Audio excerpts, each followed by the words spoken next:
waiving Dame Lillard and reaching a 4-year, $107 million deal with former Pacer big man Miles Turner. It's been a bit over 24 hours since Shams broke the news in Milwaukee. With a day to digest now, let's ask you guys what you think. Brian, what'd you make of it? Well, I thought it was very creative, full points for creativity and audacity. If you're scoring in gymnastics. ESPN Bet, they put out the odds after it, and the Bucks have the 8th best odds. Wow. To win the East. Oof. Oh. So my concern, if I'm a Bucks fan, I really appreciate ownership doing this. Let me just say, as a Cleveland Browns fan, it was kind of risky for Deshaun Watson to be traded for 3 first-round picks and then be given the largest guaranteed contract in the history of the sport. Jimmy Haslam is the same owner. He owns the Bucks, one of the co-owners of the Bucks, and to do the biggest buyout in the history of the sport. Yeah. I mean, it's audacious.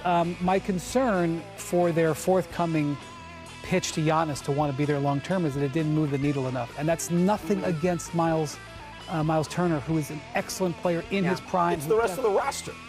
It's just to do what they did, which was their last card to play, and an extremely penal card to, maybe move the ball along the football analogy just a few yards down the field.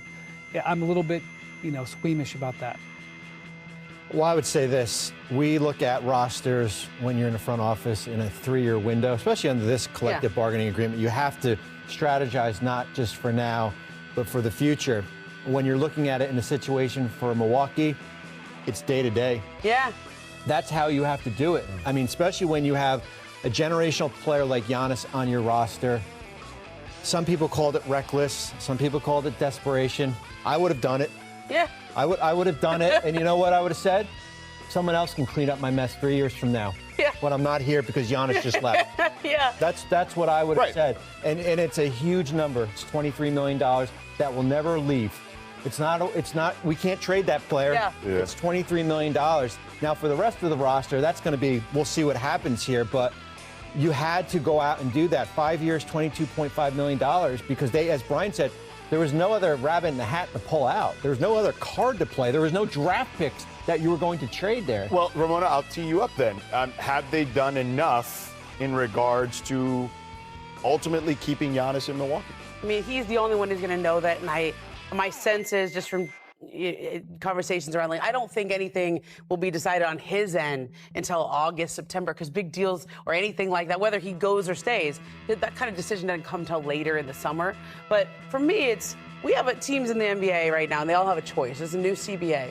Do you want to be disciplined or do you want to be aggressive? Because we all sat up here last year.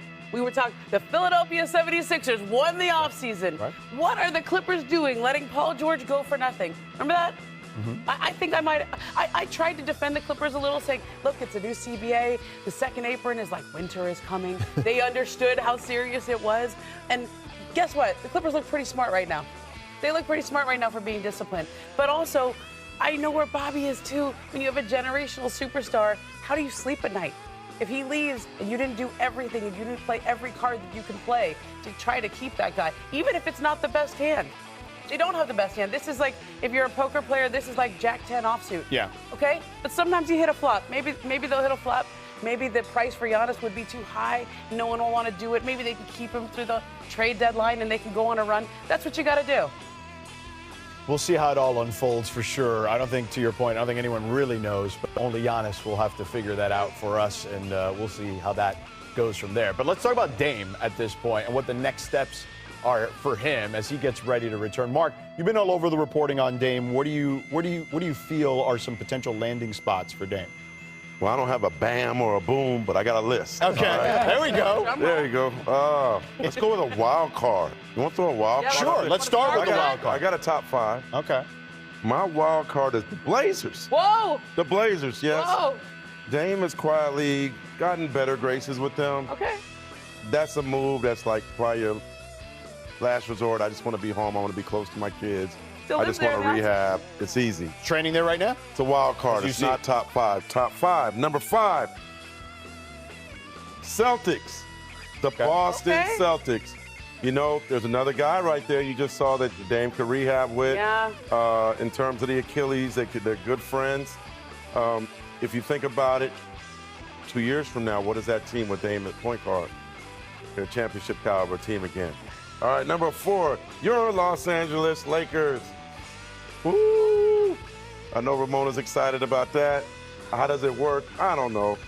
Not a lot of defense out there on the guard spots is what I would say. LeBron was recruiting him to the Lakers 4 or 5 years ago. Yeah. Brian brought him into his house. Remember that? Yeah. All right. Now, number 3, this might be the sexiest one. Yeah, Houston Rockets. Obviously, they got Fred VanVleet. What an addition Dame could be for a team that is probably had the greatest offseason. Add him. We'll see. Number 2, his hometown, the team he grew up with, in Washington Oracle Arena. His Golden State Warriors. It's been a dream of Aaron Goodwin, his agent, and for Dame to possibly wear that Golden State jersey one day. Keep an eye on the hometown team and think of him and Steph shooting together. Wow. Number 1, the Minnesota Timberwolves. Whoa! Number 1. Okay. I just got Minnesota goosebumps. Timberwolves would Number be an 1. amazing pick. Woo! All due respect to Michael Conley. If they brought him in, running point next to Ant, imagine the shooting in that backcourt. Imagine the boost that Minnesota would get. Imagine Mike coming in behind him. Brian, you're looking at me. I see him. He's tapping his gosh. fingers. You're That's looking something at me, I hadn't Brian. considered. Wow. That's a good one. But he That's something I and haven't Ant-Man got a considered. relationship. Him to Minnesota. They were in the West Finals. Yeah. That could be big. I mean, you all heard our reaction on television. We all went, whoa, when you dropped the number 1. Because, again, I don't think any of us saw that coming. Well, remember, we got to let Dame rehab. And this is my picks. I'm not saying this is what Dame. Yeah, something tells me that I think you're fairly well you're not unsure. Yeah. I think Minnesota makes a ton of sense. But you know, really, you have to make sure he's okay. We always saw that he's obviously rehabbing. It's great to see him on the 0G. He's already starting to run again or walk or whatever. It's only early July. He just had that injury in April. You'd want to see where he's at, but let's just be honest. If Dame is able to come back and play and is a late season addition to a team, that's a potential game-changing. Yes, yeah. yes. That's something that you could take a team that's in, near the top and put them over the top. So, like, I don't want to put pressure on him. I don't want to make any assumptions. But, man, that is one of the biggest things that's going to be on the horizon during the season. Well, we saw it with the Lakers, right? They were, like, toiling in the play-in. Luka ends up on the team. They were the 3 seed. Well, and I think also he doesn't have to make a decision now. Yeah. I mean, he could sit back and see where the season shakes And out. I'm told they're going to be patient. Yeah. Aaron told me there's no rush. Like, why not wait till December or January? Aaron Goodwin is that agent, long. just for people that don't know. Yes. Well, I mean, but I would want to see how the season plays out. I would want to see where the team, which team could I help, and let me see where he is in his rehab. Obviously, he's coming back at All-Star break. I mean, that sounds optimistic to me. But if that's a possibility, then let's see go where they need you. Go where the team that's best positioned to sign you is. And it's not going to be the team that has the highest money. Remember, He doesn't need it. He's not giving back money to Milwaukee. But I am told that teams are being creative in what they could try to offer. Okay. Fair enough. Certainly something to keep an eye on for sure. Lots of stuff coming out of Milwaukee.